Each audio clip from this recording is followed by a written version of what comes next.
Teoria do esquema.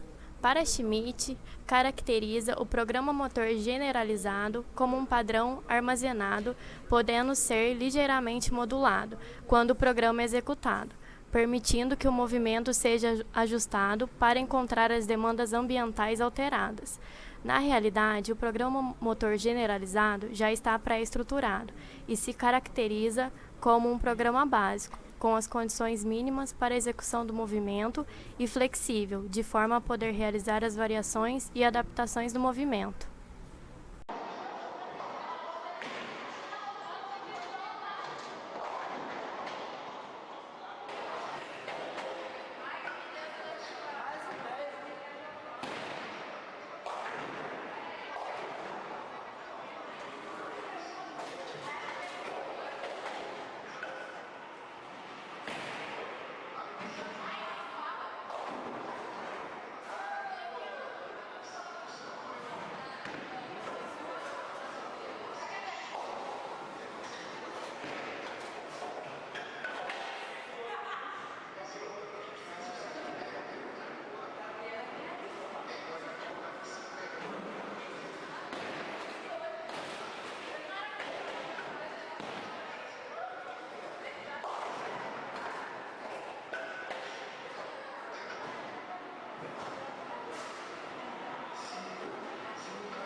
Esse conceito de PMG consegue respostas para as principais críticas do conceito de programa motor.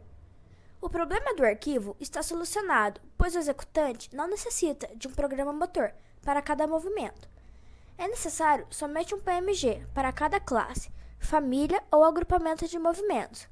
Como exemplo, não é mais necessário um programa para andar depressa, outro para andar de costas e mais um para andar na areia. Existe o PMG de andar e para cada situação há uma adaptação. Nessa concepção, o número de programas arquivados na memória é sensivelmente menor. Proposto por Schmidt, um programa motor generalizado seria o responsável pelo controle de uma classe de ações e não um movimento, ou uma sequência de movimentos. Esta classe de ações são diferentes ações que têm características comuns, ou seja, são os aspectos invariantes de um programa motor generalizado. Os aspectos invariantes formam a base do que está armazenado na memória. Exemplo no esporte. Um jogador de basquetebol pode realizar uma bandeja em diferentes velocidades, mas mesmo assim, o time relativo, a força relativa e a sequência dos movimentos são mantidos.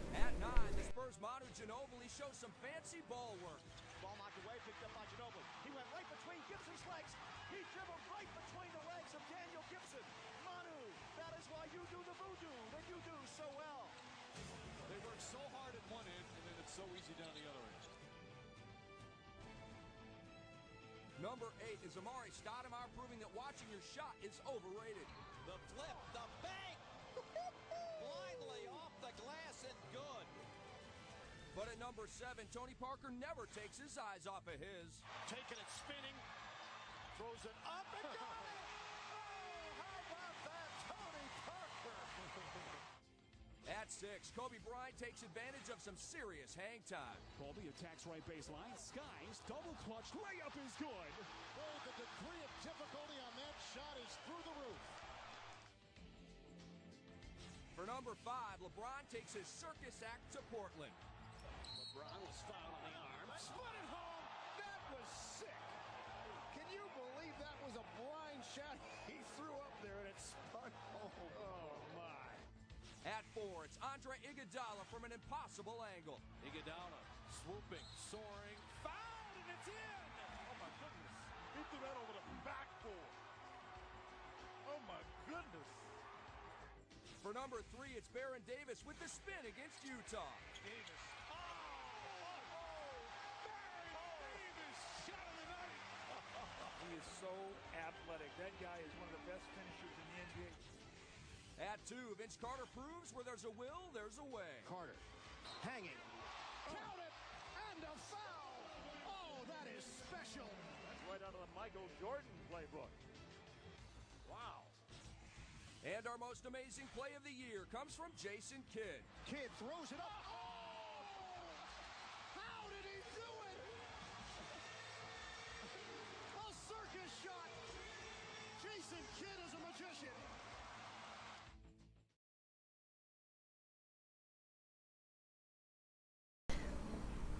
Teoria de esquema. Smith. Teoria de circuito aberto. Keely.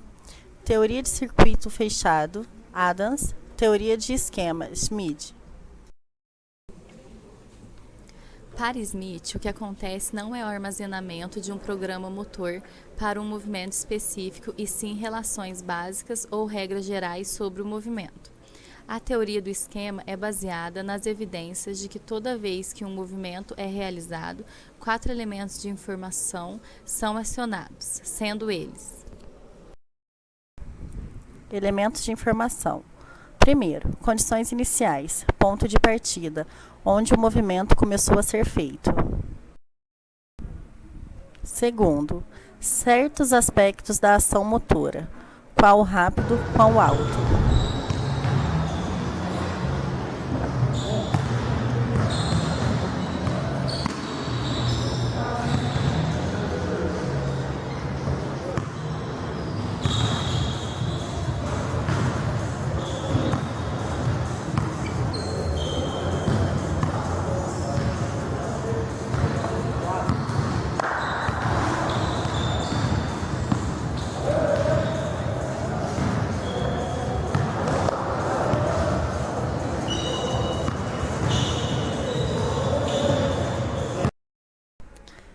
Terceiro, os resultados da ação, acerto ou erro. Preparing for a potential rebound. Second free throw, my goodness. I'm not sure what that was. Good Lord.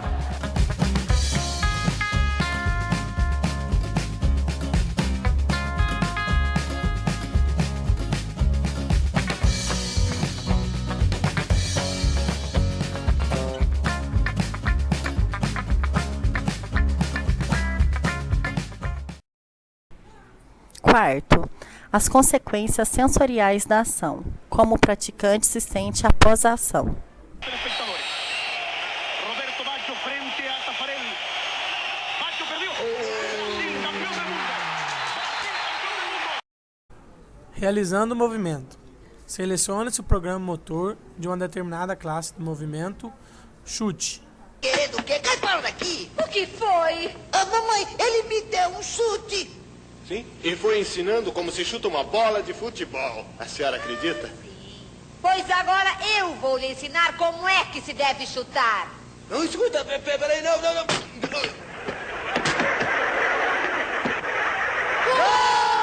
da Florinda!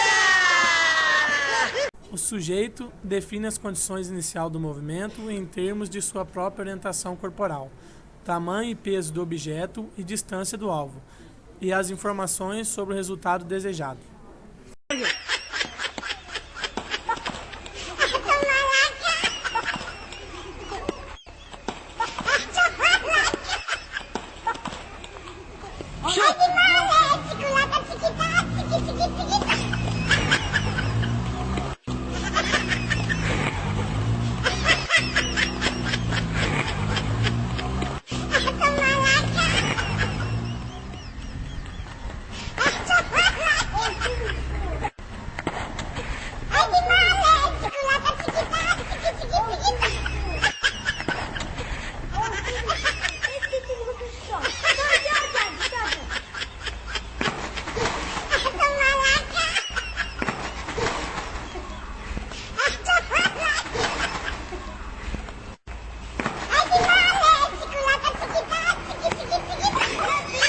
O sujeito pode selecionar as mais adequadas especificações de resposta, direção específica, grupo muscular específico, com força e velocidade cuidadosamente reguladas. Pode mandar vir o ônibus. Vai, vamos lá. Meu Deus, eu também. Esquece, isso aqui na boa, velho. Vamos lá, vamos lá. O cara é fera. Que Neymar o quê? Tá vindo. Tá passando.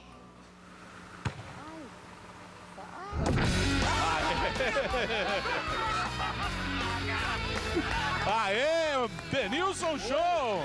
Aê, Denilson! Muito bom. Denilson Show! Denilson Show! Você fez isso. Vou embora. Inacreditável, incrível. Caramba! Aí, sério? Tinha que fechar com chave de ouro. Parabéns. Esquema. Esquema de lembrança é produção de movimento. Esquema de reconhecimento é correção do movimento. As relações entre esses itens de informação são usados para construir o esquema de memória e o esquema de reconhecimento. O esquema de memória é baseado nas condições iniciais e nos resultados, sendo usado para gerar um programa motor para o novo objetivo. O esquema de reconhecimento é baseado nas ações sensoriais e no resultado. Então, quando estivesse de pé no chão, vai subir o braço, trazer a perna e olhar para trás. E abrir de novo. Desce o braço. De novo então. Subiu o braço, trouxe a perna, olha para trás, abre. Desce o braço. Repete esse movimento muitas e muitas vezes para que ele se torne automático. Não é só fazer, é fazer imaginando o mortal, né? Para automatizar. Te imagina subindo, deixando o braço, buscando bastante altura, para depois puxar, certo?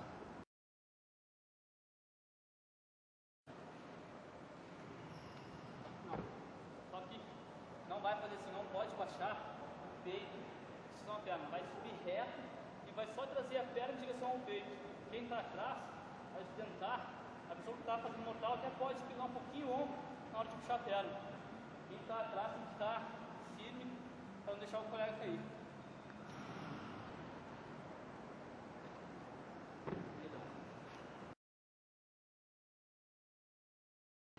Uma mão nas costas e a outra mão vai auxiliar na rotação, dando tapa na perna.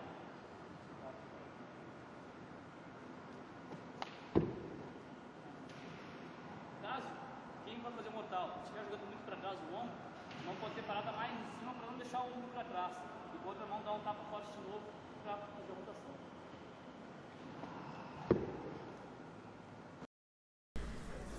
Vamos fazer uma brincadeira. Qual é a profissão deles? Por que você classificou a maioria como jogador? Porque você tem no seu sistema nervoso central um esquema para identificar um jogador. Na aprendizagem motora é semelhante quando você tem a tarefa chutar uma bola. Você recorre ao esquema chutar, onde você fará opções relativas às questões. Que bola é? Qual o tamanho dela? Conheço sua massa? Onde ela está? Para onde quero chutar? Com que velocidade, etc.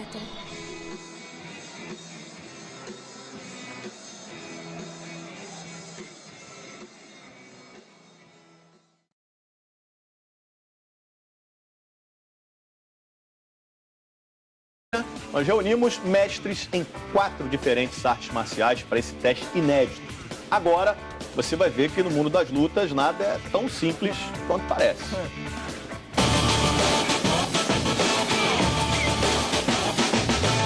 Eles ficam trancafiados em um ringue, mas lá dentro são homens livres, podem usar golpes de qualquer estilo de luta e aproveitam bem essa possibilidade.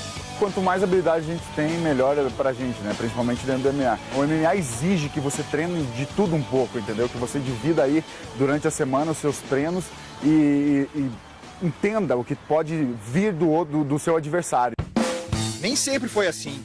20 anos atrás, os criadores do UFC tiveram a ideia de definir qual era o melhor estilo de luta do planeta. Saber quem venceria um duelo entre diferentes artes marciais. Os atletas eram especializados em uma modalidade e mediam forças. Com o tempo, perceberam que para ser o melhor, era preciso aprender com os rivais e começaram a treinar outras técnicas e viraram os lutadores mais completos do mundo. Mas será que praticar diferentes formas de luta de fato faz tanta diferença?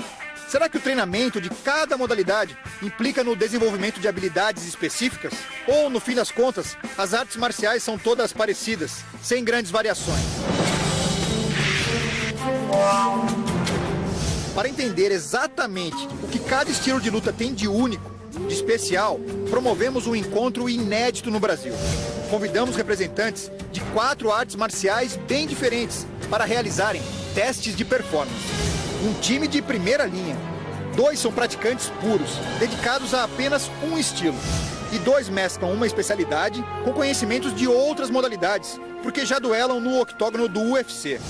São eles: Douglas Bruce, campeão mundial de karatê; Diogo Silva, ouro nos Jogos Pan-Americanos no Taekwondo; Elias Silvério, especialista em Muay Thai e lutador de MMA; e Júnior Cigano, craque no boxe e ex-campeão dos pesos pesados do UFC.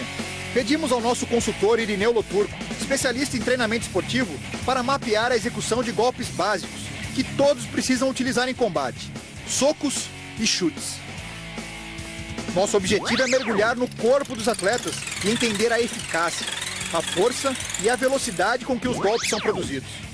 Socos e chutes são simples de executar, só que medi-los e compreendê-los em detalhes é bem difícil. Deu trabalho. Em primeiro lugar, você tem que coletar o impacto, e para isso você precisa de uma plataforma de força. As plataformas de força são feitas para trabalharem na posição horizontal. Nós tivemos que verticalizar essa plataforma e criamos uma estrutura para isso. Em relação à metodologia utilizada, nós podemos afirmar que esse teste é inédito. O primeiro golpe analisado foi o soco. Para os lutadores de karatê e taekwondo, existe uma preocupação com a plástica do movimento. Ele precisa ser executado com precisão, do início ao fim.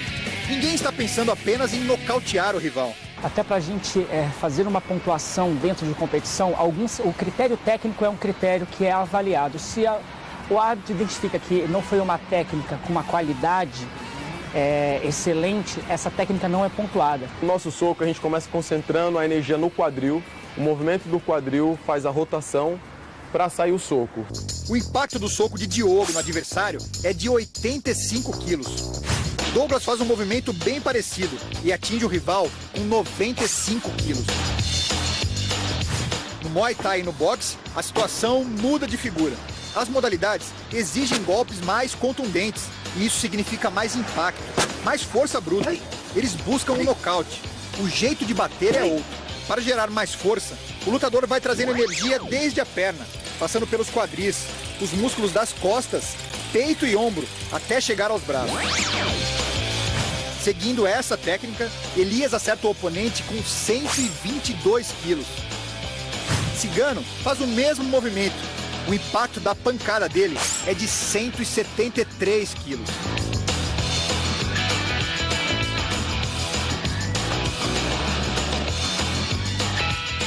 Se acertar um lutador em cheio com tanta potência, o golpe faz o cérebro chacoalhar dentro da caixa craniana, produzindo um nocaute. É a linha do boxe mesmo. O meu segmento principal é a linha do boxe, né? A mão esquerda na frente do rosto, sempre protegendo, e a de trás é a mão que finaliza. Essa é a mão que prepara e essa é a mão que nocauteia. Os resultados são bem parecidos quando avaliamos outro componente importante de qualquer combate: o chute. Tanto no chute do Douglas quanto no chute do Diogo, atleta de karatê, e do atleta de taekwondo, a gente tem uma velocidade muito grande e uma busca não tão grande pelo impacto. A concentração dele vem toda na elevação do joelho. A elevação do joelho é a nossa primeira base e dali a gente aprofunda o chute. Preocupados com a qualidade dos movimentos, Diogo, do taekwondo, acerta o oponente com 190 quilos.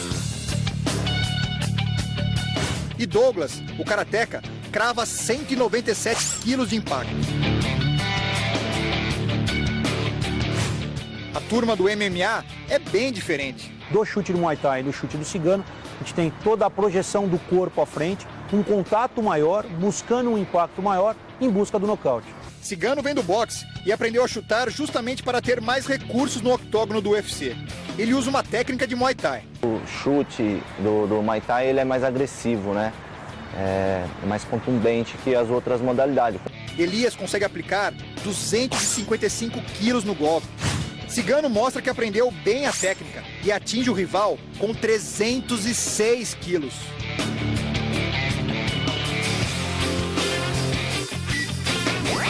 Um golpe dessa magnitude pode facilmente quebrar as costelas do oponente, caso o acerte em cheio.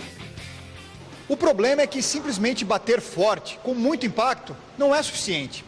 Os rivais podem se defender, se esquivar dos golpes.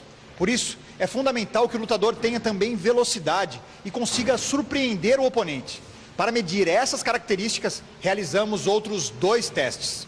Analisamos a velocidade dos atletas para executar chutes básicos de combate. Eles tinham 10 segundos para golpear o boneco, intercalando os lados e a altura dos golpes. Apesar de ser um peso pesado com mais de 90 quilos, Cigano mostra desenvoltura, acertando 17 chutes nos 10 segundos, uma marca formidável. Elias consegue o mesmo número.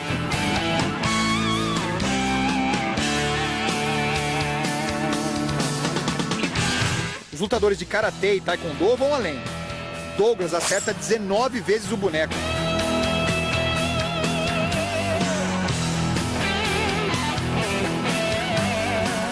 E Diogo dá 20 chutes. São 2 chutes por segundo. É muita coisa. Então, nossa luta é luta de ataque contra ataque. Muitas vezes a gente não espera o golpe do adversário acabar, cair no chão. A gente já pega ele no contra-ataque. Está aí a grande contribuição que o taekwondo pode dar a um atleta de MMA. Para um lutador que tem facilidade para utilizar as pernas, essa frequência muito alta de chute, sem dúvida, confunde muito o adversário. Medimos também a capacidade dos atletas de reagirem ao rival durante o combate, em um teste que utiliza esse sinal luminoso e um sensor de movimento colocado na luva. Com esses acessórios, calculamos o tempo de movimento dos atletas a partir de um estímulo. Basicamente, o que se mede ali é o intervalo entre o cérebro do lutador perceber uma movimentação do rival, preparar uma resposta e mandar o comando para os músculos da mão se movimentarem. Cigano, mais uma vez, surpreende com ótima resposta para um peso pesado. Ele demora 450 milésimos de segundo para perceber a luz e executar o golpe. É a mesma marca de Diogo, um lutador bem mais leve. Elias é um pouco mais rápido, com 400 milissegundos. E nesse quesito, os karatecas são imbatíveis. Douglas consegue responder ao estímulo visual em 323 milésimos de segundo, mais rápido do que um piscar de olhos. Basicamente, um atleta de karatê não tem muito espaço para errar dentro de uma competição. Por isso, reagir tão rapidamente, com tanta precisão, é tão importante no karatê. A maior contribuição que o karatê pode dar para as outras artes marciais, nas artes marciais mistas, no caso. No fim das contas, cada atleta apresentou um desempenho superior naquilo que é mais treinado para fazer. As artes marciais não são todas iguais. E o treinamento determina, sim, como e com qual eficácia o lutador executa o movimento. O grande benefício de testar lutadores de alto nível de diferentes modalidades é mostrar como cada uma dessas modalidades pode contribuir na formação de um atleta de alto nível de MMA. Por isso, no octógono, quem se dá bem é aquele que nunca fecha os olhos para o novo, quem está sempre disposto a absorver conhecimentos. O grande lutador de MMA nunca pode parar de aprender.